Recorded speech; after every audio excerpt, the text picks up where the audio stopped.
Donc la première lecture linéaire dans le parcours associé à l'étude de enfance, parcours qui s'intitule, comme vous vous en souvenez, j'imagine, Récit et connaissance de soi. Alors, dans cet extrait apparaissent un certain nombre de personnages des confessions. En fait, ce ne sont pas des personnages, ce sont des personnes réelles avec lesquelles Rousseau a vécu, à commencer par Madame de Vercelis, à la ligne 7, qui, au moment où débute ce texte, vient de mourir, et donc on déménage sa maison pour remettre à ses héritiers ce qu'elle contient. Donc on fait la liste de ce qu'elle contient pour pouvoir la partager entre ses héritiers. Ces héritiers, on en voit apparaître deux dans le texte. Mademoiselle Pontal, à la ligne 3 et 4, qui est une jeune fille de bonne famille, qui vivait sous le toit de Madame de Vercelis et qui était l'une de ses parentes, et donc qui va hériter d'une petite partie de son bien. Autre héritier, un personnage beaucoup plus important, dont vous voyez le nom à la ligne 13-14, le comte de La Roque, et vous verrez que Rousseau insiste sur son importance. Parmi les autres personnages, on trouve à la ligne 3 Monsieur et Madame Lorenzi, qui sont en quelque sorte le couple d'intendants de Madame de Vercelis, et donc qui sont ceux qui organisent le déménagement de la maison. Et puis, bien sûr, on retrouve Marion, qui est la jeune fille que Rousseau va accuser du vol du ruban, qu'il a en fait lui-même commis. Rousseau, à ce moment-là, dans la maison de Madame de Vercelis, est laquais, employé comme laquais. Alors que Marion, elle, est également une domestique et elle est employée comme cuisinière. En fait, elle n'est pas une cuisinière professionnelle, mais Madame de Vercelis a remplacé, comme vous le voyez dans les phrases ici, où il est question de sa cuisinière, a remplacé une vraie cuisinière par Marion, dans la mesure où, cessant de donner à manger, c'est-à-dire ne recevant plus d'invités à table, eh bien, elle n'a plus besoin de quelqu'un qui fasse de fins ragoûts que vous voyez ici. Elle a besoin de quelqu'un qui sache faire des bouillons, et ça, c'est à la portée d'à peu près n'importe quel domestique, parmi lesquels Marion. Alors, voici, je pense, déjà quelques explications qui vous auront permis de bien situer le texte. J'ai également surligné en bleu des expressions qui méritent peut-être euh, des éclairages. Donc, à la ligne 1, il est bien difficile que la dissolution d'un ménage, ici, c'est l'équivalent du déménagement dont je vous parlais tout à l'heure. Euh, il est question ensuite de l'inventaire. L'inventaire, c'est la liste de tout ce que contient la maison. Un inventaire, c'est faire ce genre de liste. Et ce sont les commerces qui, chaque année, font leur inventaire. Vous devez le savoir, j'imagine. Je le précise quand même. Dernière expression ou dernier terme, l'adjectif mauriennoise appliqué à Marion, qui est une jeune mauriennoise.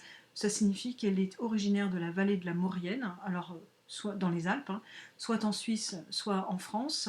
Ça n'est pas précisé. Ce qui est précisé, c'est que c'est une jeune fille issue des montagnes que vous voyez ici, et que ça lui donne une certaine fraîcheur de teint.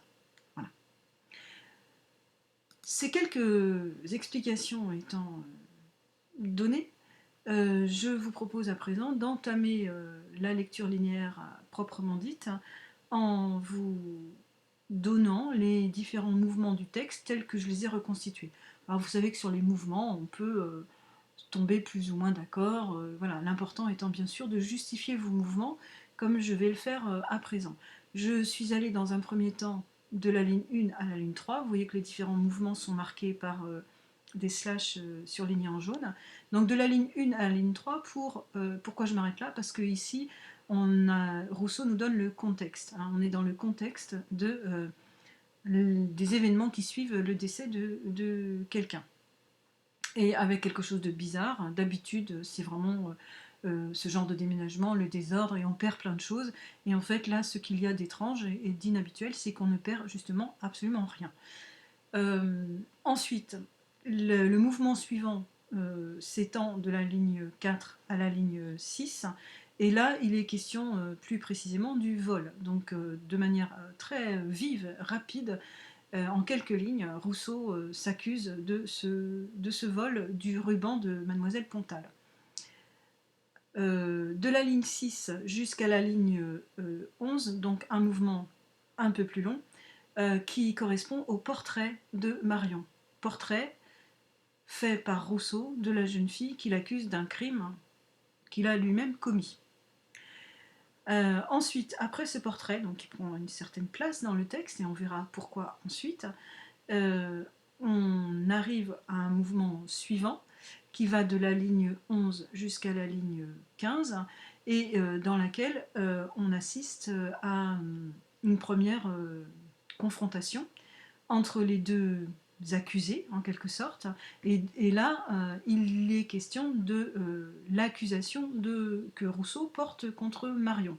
À partir de la ligne 15, de la fin de la ligne 15, on assiste au contraire à une première réaction de la part de Marion qui,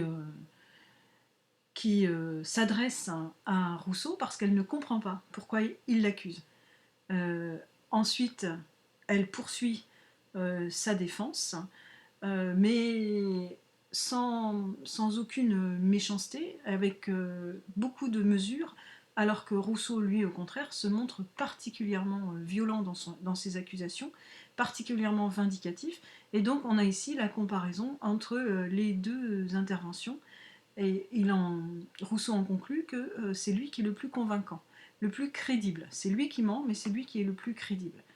Dernier mouvement, donc les 3-4 dernières lignes, hein, de la ligne 24 à la ligne 27, avec la conclusion de tout cela qui est donnée par la décision du comte de la Roque de renvoyer les deux accusés. Et Rousseau en tire une brève leçon pour le moment qu'il développe dans la suite du texte, que vous pouvez lire parce que je vous ai donné un texte plus long que celui-ci dans le document des textes du parcours.